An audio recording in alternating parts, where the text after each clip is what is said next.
ETV YouTube ఛానల్స్లో మీ వ్యాపార ప్రకటనల కోసం ఈ నంబర్కి కాల్ చేయండి.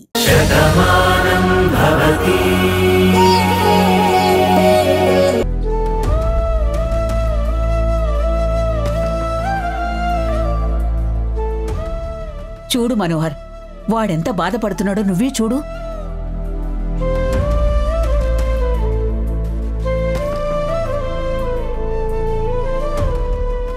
ఏంటన్నా, నాతో మాట్లాడాలా? ఎందుకురా ఇంకా దాస్తావు? మనసులో ఎంతో బాధ పెట్టుకుని నువ్వేమీ తెలియనట్టు ఎందుకు మామూలుగా నటిస్తావు? ఏంటి బామ్మ, ఇప్పుడు ఏమైందని అలా మాట్లాడుతున్నావు? చూడు కార్తీక్, తరాలు చూసిన అనుభవం నాది. మీరెంత దాచాలనుకున్నా నా ముందు ఏమీ దాచలేరు. ఇందాక నువ్వు భానుతో మాట్లాడిన ప్రతి మాట నేను విన్నాను. నువ్వెంత బాధపడుతున్నావో నేను అర్థం చేసుకున్నాను. అందుకే మనోహర్ని నేనే పిలుచుకుని వచ్చాను. కనీసం నీ బాధని మీ నాన్నతోనైనా పంచుకో, అప్పుడు భారం కొంచెమైనా తగ్గుతుంది. బాధని మనసులోనే మోస్తుంటే గుండె బరువెక్కుతుందిరా. ఎవరి గురించైతే బాధపడుతున్నామో వాళ్ల మీద కోపం పెరుగుతుంది. బలపడాల్సిన బంధం బలహీనం అయిపోతుంది. ఎందుకు బామ్మ అనవసరంగా కంగారు పడతావు? ఏదో మనసు బాలాగా అలా మాట్లాడానంతే, వదిలేండి. చూడు కార్తీక్, నువ్వు బాధపడుతూ ఉంటే మేమంతా చూస్తూ ఎలా ఊరుకుంటాం? నీ బాధను మేము పంచుకోలేమా, లేదా మాతో చెప్పకూడదనుకుంటున్నావా? భాను ప్రవర్తన చూస్తుంటే నాకెందుకో చాలా భయంగా ఉంది.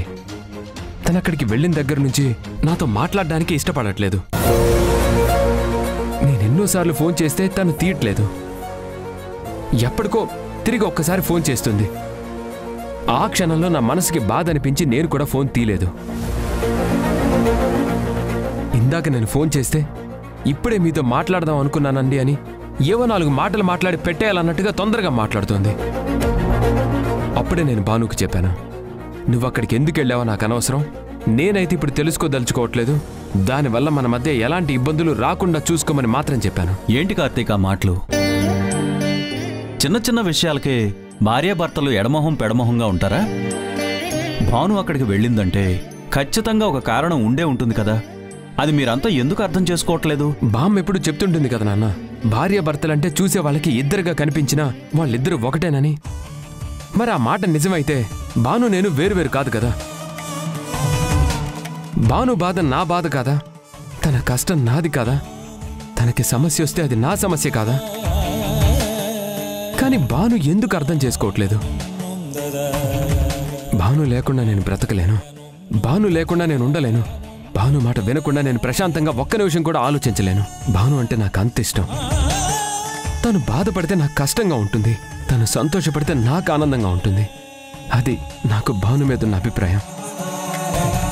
అలాంటి భాను ఇలా ప్రవర్తిస్తుందంటే మళ్ళీ మా మధ్యన దూరం పెరుగుతుందేమోనని భయంగా ఉంది. తోచినమ్మ తోటి కోడలు పుట్టింటికెళ్ళి గొడవ పెట్టిందంట. అసలు ఈ భానుకి ఏం మాయరోగం వచ్చింది? విషయం చెప్పకుండా ఇంట్లో నుంచి వెళ్లడమేంటి? అది వెళ్ళిన దగ్గర నుంచి ఇంట్లో ఇలా జరగడమేంటి? అంతా విచిత్రంగా ఉందిరా. అమ్మా, పెద్దవారిగా మీకు తెలియని విషయం కాదు కదా. ఒక విషయాన్ని మనం భయంతోనో బాధతోనో చూస్తే అది మనల్ని భయపెడుతుంది. అదే విషయాన్ని అర్థం చేసుకునే ప్రయత్నం చేస్తే అందులో ఉన్న లోటుపాట్లు కనపడతాయి, పరిష్కారం ఏంటో అర్థమవుతుంది. ఇప్పుడు భాను విషయంలో కూడా మనందరం అలాగే ఆలోచించాలి. అయినా ఎందుకు కంగారు పడుతున్నారు? తను ఎలాగూ ఈ సాయంత్రం వస్తుంది కదమ్మా, వచ్చాక తనే అన్ని విషయాలు చెప్తుంది. చూడు కార్తీక్, మీ మధ్య జరగవలసిన గొడవలన్నీ జరిగిపోయాయి. ఇంకా ఎప్పటికీ మీరు కలిసే ఉంటారు. మిమ్మల్ని విడదీసే శక్తి ఎవ్వరికీ లేదు. ధైర్యంగా ఉండు. అమ్మా, పదండి.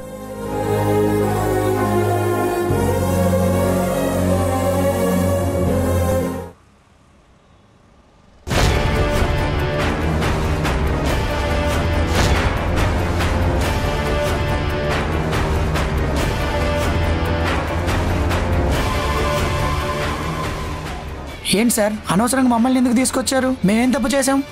మీరే తప్పు చేయలేదా? నిజం చెప్పండి. నిజమే చెప్తున్నా సార్, మేమేం తప్పు చేయలేదు. అయినా మీరు మమ్మల్ని స్టేషన్కి తీసుకొచ్చారు, మాకేం అర్థం కావడం లేదు.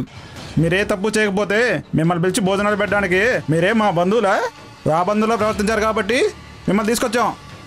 మర్యాదగా నిజాన్ని ఒప్పుకున్నారా? సంతోషం. లేదా దీనికి పని చెప్పానంటే దానంతటా అదే నిజం బయటకు వస్తుంది. మీకు 5 నిమిషాలు టైం ఇస్తున్నాను. మీకు మీరుగా ఒప్పుకున్నారా బతికిపోతారు, లేదంటే మేము ఒప్పించే పద్ధతి చాలా భయంకరంగా ఉంటుంది.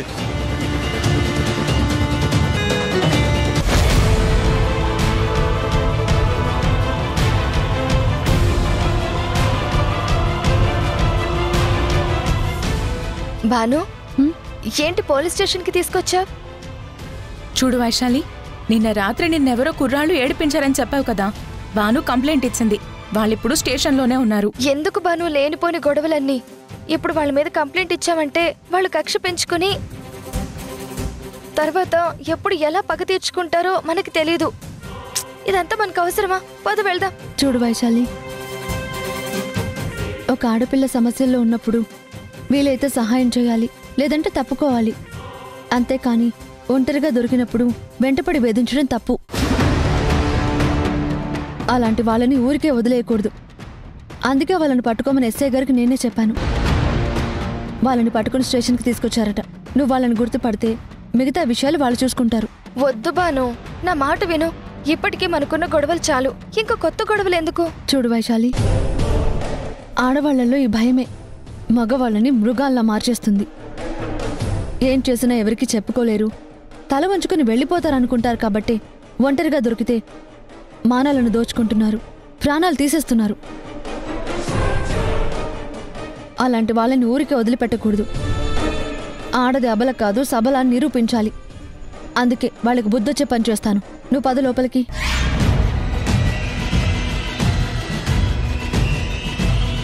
నమస్తే ఎస్ఐ గారు. నమస్తే అమ్మా వైశాలి గారు. నిన్న రాత్రి వీళ్ళు ముగ్గురు మీకు కనిపించారా?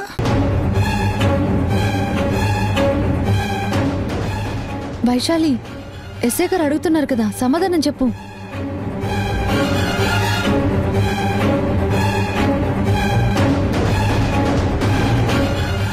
ఏడిపించారు సార్.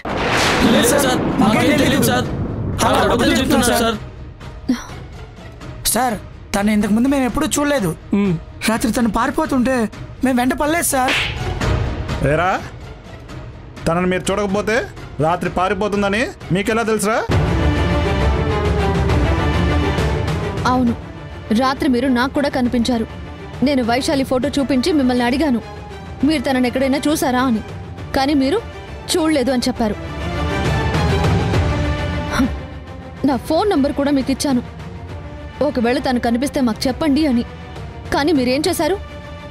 ఒంటరిగా దొరికిన జింకని పులి వేటాడినట్టు తన వెంట పడ్డారు. మమ్మల్ని చూసేసరికి ఏమీ తెలియనట్టు నటించారు. కనీసం అప్పుడైనా మేము చూసాము, తను ఇక్కడే ఎక్కడో ఉందని చెప్తే మేము అక్కడే వెతుక్కునేవాళ్ళం కదా. ఆ సాయం కూడా మీరు చేయలేదు. అలాంటిది ఇప్పుడు మీరు మాట మారిస్తే ఎవరు నమ్ముతారు? సిటీలో ప్రతి ఏరియాలో సీసీ కెమెరాలున్నాయి. మీరు వైశాలి వెంట పడటం అన్ని కెమెరాస్లోనూ రికార్డ్ అయ్యాయి. ఇక మీరు తప్పించుకోలేరు. అసలు మీరు మనుషులేనా? ఒక ఆడపిల్ల భయంతోనో బాధతోనో అలా రాత్రి వెళ్తుంటే తనకి సహాయం చేయాలి, ధైర్యం చెప్పాలి. వీలైతే దగ్గరగా ఉన్న పోలీస్ స్టేషన్కి తీసుకొచ్చి అప్పచెప్పాలి. అంతేకాని ఒంటరి ఆడపిల్ల దొరికింది కదా అని అనుభవించాలని చూడటమేనా? మీ ఇంట్లో అక్క చెల్లెల్లేరా? మిమ్మల్ని కన్న తల్లి కూడా ఒక ఆడదే కదరా. ఆడదాని కడుపులో పుడతారు, అదే ఆడదాన్ని చూడగానే మృగాల్లా మారిపోతారు. ఛీ, అసలు సిగ్గులేదా మీకు? తప్పైపోయింది మేడం, మమ్మల్ని క్షమించండి మేడం. ఇంకెప్పుడు ఇలాంటి బుద్ధి తక్కువ పని చేయం మేడం. మీరు పోలీసులకు దొరికారు కాబట్టి ఇంత వినయంగా భయంగా మాట్లాడుతున్నారు. ఒకవేళ వైశాలి రాత్రి మీకు దొరుకుంటే, తను ఇలాగే మీకు దండం పెట్టి నన్ను వదిలేయండి అని వేడుకుంటే మీరు వదిలిపెట్టేవాళ్ళా? రాక్షసుల్లా మీద పడేవారు. పైశాచికంగా తనతో తన జీవితంతో ఆడుకునేవారు. మీ నేరం బయటపడకూడదని తన ప్రాణాలు తీసేసేవారు. ఇలా ఎన్ని కేసులు చూడడం లేదు. మగాడంటే ఆడదాని మీద ప్రతాపం చూపించేవాడు కాదు. ఒంటరిగా దొరికిన ఆడదాన్ని అనుభవించేవాడు కాదు. తన కోరిక తీరాక ప్రాణాలు తీసేవాడు కాదు. నిజమైన మగాడంటే ఒక ఆడపిల్ల వచ్చిందంటే తనకి ధైర్యం చెప్పాలి. ఒంటరిగా బయట కనిపించిందంటే ఎందుకు వచ్చిందో తెలుసుకోవాలి. తను బాధలో ఉంది అంటే సాయం చేస్తానని నిలబడాలి. కానీ మీరేం చేశారు? తను భయంతో పరిగెడుతూ ఉంటే తాగిన మైకల్లో తన వెంట పడ్డారు. తను ఏమీ చేయలేని ఒంటరి అని తెలిసి తనని మీరు ఏదో చేయాలని వెంటపడ్డారు. అదృష్టం బాగుంది కాబట్టి తను తప్పించుకుంది. మీలాంటి వాళ్ళని వదిలిపెట్టకూడదు. ఒక్కటి గుర్తుపెట్టుకోండి, స్త్రీ లేకపోతే సృష్టి లేదు. అమ్మ పెంచితేనే మీకు ప్రపంచం తెలిసింది. అమ్మ మీ చేయి పట్టుకుని నడిపిస్తేనే మీకు నడకంటే ఏంటో తెలిసింది. అమ్మ మీకు మాట నేర్పితేనే అసలు ఎలా మాట్లాడాలో తెలిసింది. అన్నీ అమ్మ నుంచి నేర్చుకున్నారు. కానీ అమ్మ కూడా ఒక ఆడదే అని మర్చిపోతున్నారు. ఛీ!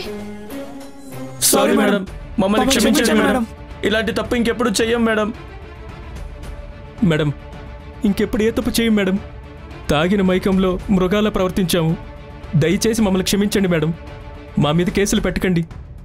ఈ విషయం మా ఇంట్లో తెలిస్తే మా అమ్మ నాన్న తట్టుకోలేరు మేడం. మమ్మల్ని క్షమించి వదిలేండి మేడం. మీలాంటి వాళ్ళందరికీ తప్పు చేస్తే శిక్ష పడుతుంది అని భయం ఉండాలి. ఆడవాళ్ల వైపు కన్నెత్తి చూసినా, వాళ్ళని ఏమైనా చేసినా జీవితాంతం జైల్లో మగ్గిపోతామని తెలిసి రావాలి. అప్పుడే ఆడవాళ్లు ధైర్యంగా తిరగలుగుతారు. ఎస్ఐ గారు, మేం కంప్లైంట్ రాసిస్తున్నాము. వీళ్ళ సంగతి చూడండి. మీరు వెళ్ళండి మేడం. వీళ్ళకి బుద్ధి వచ్చేలా ఏం చేయాలో మేము చేస్తాము. ఆడపిల్లలతో ఆడుకునే వాళ్ళకి ఒక గుణపాఠం వచ్చేలాగా వాళ్ళకి శిక్ష పడేలా మేము చూస్తాం. మీరు వెళ్ళండి మేడం. Thank you sir. పదండి.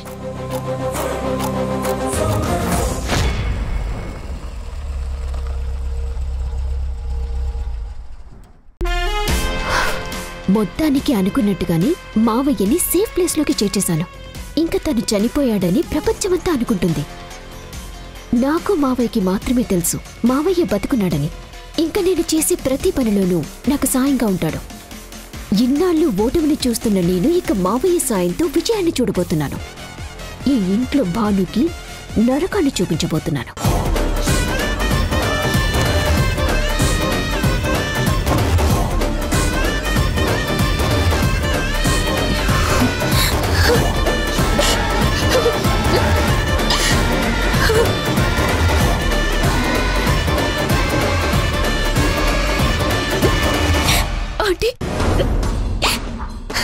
ఏంటి నీలిమా? ఏంటి, ఏం జరిగింది? ఏంటే మిడిగుడ్లు దానా? మీ మావయ్య ఉన్నాడా పోయాడా? అదేంటి బామ్మ అలా అడుగుతున్నారు? పార్దు ఏం చెప్పలేదా? పార్దు చెప్పలేదా అని అడుగుతున్నావు. అయినా తను ఇంకా ఇంటికి రాలేదు కదా, రాకుండా ఎలా చెప్తాడు? పార్దు చెప్పడానికి ఏం కానీ అడుగుతున్నారుగా, నువ్వు చెప్పు నీలిమా. మీ మావయ్యకి ఎలా ఉంది? ఇంకెక్కడి మావయ్య అంకల్, అందరినీ వదిలేసి అనంతలోకాలకి వెళ్ళిపోయాడు. మా మావయ్య చనిపోయాడు.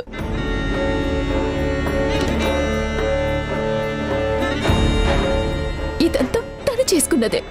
తను చనిపోయాడని తెలిసినా కనీసం ఎవ్వరూ బాధపడటం లేదంటే దీనంతటికీ కారణం మావయ్య ఆ రోజు చేసిన తప్పే. తర్వాత ఎంత పశ్చాత్తాపడితే మాత్రం ఎవరు పట్టించుకోరు కదా. ప్రాణం పోయే ముందు నాతో చెప్పుకొని ఎంతో బాధపడ్డాడు. అమ్మా నీలిమా, నేను ఎన్నో తప్పులు చేశాను. ఇప్పుడు వాటన్నింటికి నేను ఎంతో బాధపడుతున్నాను. కానీ నా బాధని ఎవ్వరు నమ్మరు కదా. నా తప్పుని అందరూ చూస్తారు అని ప్రాణం పోయే ముందు కుళ్ళి కుళ్ళి ఏడుస్తూ చనిపోయాడు. అలా మావయ్య ఏడుస్తూ ఉంటే నేను కూడా తట్టుకోలేకపోయాను. ఎంత తప్పు చేసిన మనిషి అయినా సరే ప్రాణం పోయే ముందు అబద్ధం చెప్పాడు కదా. మా మావయ్య కూడా నిజమే చెప్పాడు. తను చేసిన తప్పులకి పశ్చాత్తాపపడ్డాడు. కానీ అవన్నీ వినటానికి మీరెవరూ లేరు కదా. నాతోనే చెప్పుకున్నాడు. అలా బాధపడుతూనే తను చివరి శ్వాస విడిచేశాడు.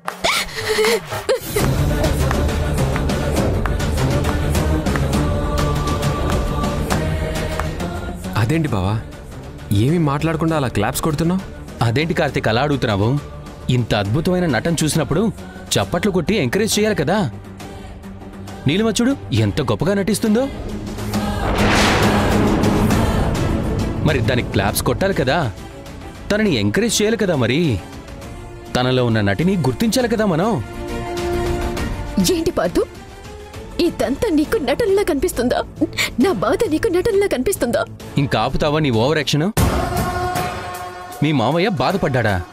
చనిపోయిన వ్యక్తి మీద కనీసం ఎవరికీ జాలి కలగడం లేదంటే తను ఎలా ప్రవర్తించాడో ఇప్పటికైనా అర్థం చేసుకో.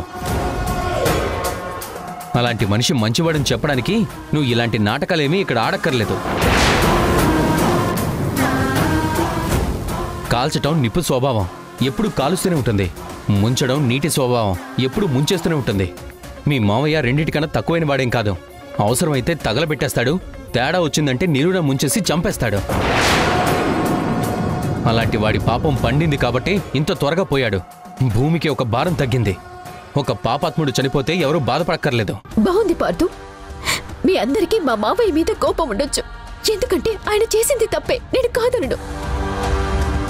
కానీ తను నన్ను పెంచిన మనిషి, కన్న తండ్రి కన్నా ఎక్కువగా చూసుకున్న మనిషి, కళ్ళల్లో పెట్టుకొని అపురూపంగా ఆప్యాయతని కురిపించిన మనిషి. అలాంటి మనిషి ఈ రోజు చనిపోయాడు. కనీసం నేను బాధపడే అవకాశం కూడా నాకు లేదా? మరి ఇంత నియంతృత్వమా? నువ్వు కన్నీళ్లు పెట్టుకొని ఎన్ని నాటకాలాడినా నీ మీద కనికరం రాదు. మీ మావయ్య చనిపోడన్నా జాలి కూడా రాదు. ఒకరి ప్రాణాలు నవ్వుతూ తీసినవాడు ఈరోజు ఏడుస్తూ పోయాడు. జరిగిందేదో జరిగిపోయింది. ఇది నా అత్తగారిల్లు. ఇక్కడ అందరూ హ్యాపీగా ఉండాలనే నేను కోరుకుంటున్నాను. ఈ ఇంటికి సంబంధించి ఒక పాపాత్ముడు చనిపోయాడు. అది కారణంగా చూపిస్తూ ఈ ఇంట్లో నువ్వు ఏడుస్తూ ఉంటానంటే నేను ఒప్పుకోను.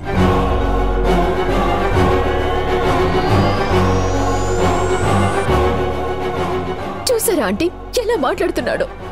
కనీసం నా అభిప్రాయాన్ని చెప్పుకునే అవకాశం కూడా లేదా? తప్పు మా మావయ్య చేస్తే శిక్ష నాకెందుకు విధిస్తున్నారు? మీరైనా పార్థుని అడగండి అంటే. ఎవరు అడగక్కర్లేదు. మీ మావయ్య తప్పు చేశాడని నువ్వే చెప్తున్నావు కదా. మీ మావయ్య అంటే నీకు ఇష్టం లేదని నువ్వే చెప్పావు కదా. మరిప్పుడు అంతటి ప్రేమ ఎందుకు పుట్టింది? చనిపోయిన వాడిని చూసొచ్చావు కదా, అక్కడితోనే వదిలేసాయి. ఇంకెప్పుడు ఆ మనిషి ప్రస్తావన ఈ ఇంట్లో తీసుకొచ్చావంటే నీకు మర్యాదగా ఉండదు.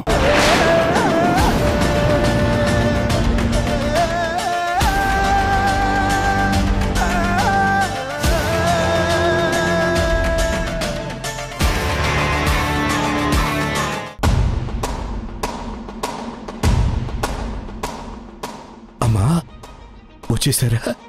అంతా ఓకేనేగా? ఓకే నాన్న. పెదనాన్న. అరే ఏమైందమ్మా?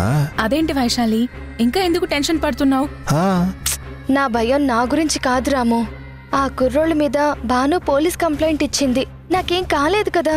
అనవసరంగా వాళ్ళ మీద కంప్లైంట్ పెట్టి వాళ్ళ జీవితం నాశనం చేస్తుందేమోనని బాధగా ఉంది. చూడు వైశాలి, నువ్వు ఒంటరిగా దొరికావు కాబట్టే వాళ్ళు నీ వెంట పడ్డారు. నువ్వు అవన్నీ మర్చిపోయావు. నీకేం కాలేదు కాబట్టి వాళ్ళ మీద ఎందుకు కేసు పెట్టావని నీలో నువ్వే బాధపడుతున్నావు.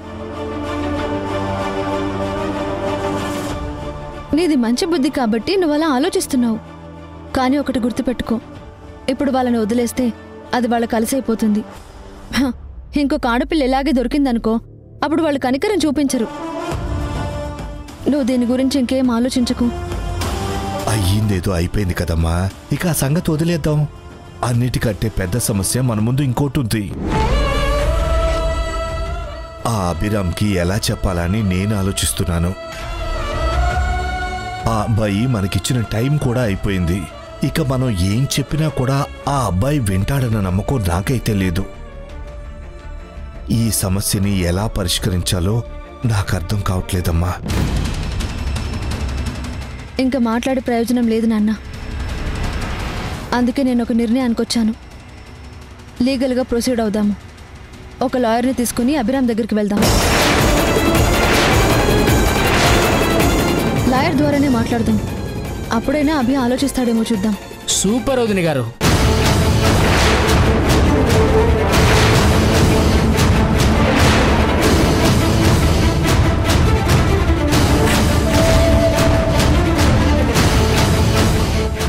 బాగుంది వదిన గారు, చాలా బాగుంది. నా దగ్గరికి మీరు లాయర్తో రావడం ఎందుకు? నేనే మీ దగ్గర లాయర్తో వచ్చాను. మీరన్నది నిజమేనండి. ఇది మాటలతో తీరే సమస్య కాదు. మేమిద్దరం విడిపోవాల్సిందే. మీకు దండం పెడతానండి. ఎప్పటికీ నా వల్ల వీళ్ళు చాలా బాధపడుతున్నారు. మీరు ఇలాంటి నిర్ణయాలు తీసుకుని వీళ్ళని మరింత బాధ పెట్టకండి. ఏంటి వైశాలి, నీ చెల్లెలు మీ పెదనాన్న బాధపడేసరికి నీకు ఇంత బాధ అనిపిస్తుందే? నువ్వే నా జీవితం అనుకున్నాను. నిన్ను ఎంతో ప్రేమగా చూసుకున్నాను. మన ఇద్దరూ ఎంతో గొప్పగా బతకాలని కలలు కన్నాను. మరి నా గురించి నువ్వేం ఆలోచించావు? 50 లక్షలు తీసుకురామంటే అక్కడి నుంచి ఇక్కడికి వచ్చేసావు. కొత్త డ్రామా కంపెనీ వాళ్ళలాగా నాటకాలు ఆడి నన్ను భయపెట్టాలని చూశారు. మీ నిజ స్వరూపం తెలిసాక ఇంకా మిమ్మల్ని ఎందుకు నమ్ముతాను? అందుకే నా ఏర్పాట్లతో నేనొచ్చాను. నువ్వు చెప్తున్నదేంటయ్యా? చెప్తాను మావయ్య. లాయర్తో వచ్చాక చెప్పకుండా ఎలా ఉంటాను? నేను మీ కూతురు గాని కూతురుతో విడిపోవాలని నిర్ణయించుకున్నాను. విడాకుల పేపర్స్ మీద నేను సంతకం పెట్టేశాను. విడాకులా? మీ పెంపుడు కూతురు కూడా సంతకం పెట్టేస్తే డైరెక్ట్గా కోర్టులోనే కలుసుకుంటాం. కోర్టు అనుమతితో ఇద్దరం విడిపోతాం. అప్పుడు నన్ను బతిమాలుకోవాల్సిన అవసరం మీకు ఉండదు, మీ గురించి ఆలోచించాల్సిన అవసరం నాకు ఉండదు. బాగుంది కదా?